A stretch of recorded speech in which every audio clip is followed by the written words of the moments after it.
ನಿನ್ನ ತಂದೆಯರೊಬ್ಬ ಸ್ಥಿತಿ ಇದನ್ನು ಮನಗಂಡಂತಹ ನೀನು ಹುಡುಕಿಕೊಂಡು ಬಂದಿರುವೆ. ನಿನ್ನ ತಂದೆಯವರು ನಿರಾಶೆಯಾಗಿದ್ದಾರೆ. ಅದೆಷ್ಟೋ ಪ್ರಶ್ನೆಗಳನ್ನು ಕೇಳಿದರೆ ಉತ್ತರವನ್ನು ಕೊಡುತ್ತಾ ಇಲ್ಲ. ಅವರು ಹೇಳುವ ಮಾತು ನಾನು ನಿನಗೆ ಹೇಳುತ್ತೇನೆ ಕಂದ. ನನ್ನ ಮಗನಾದ ಭರತನಿಗೆ ಪಟ್ಟಾಭಿಷೇಕ ಹೇಗೆ ಕಾನನವಾಸ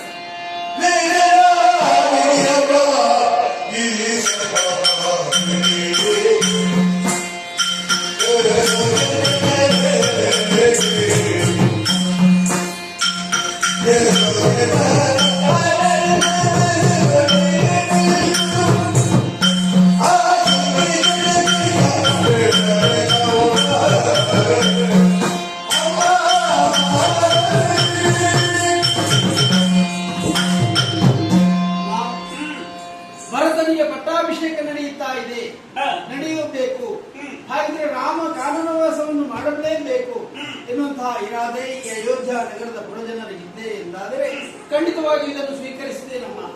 ಆದರೆ ಎಷ್ಟು ವರ್ಷ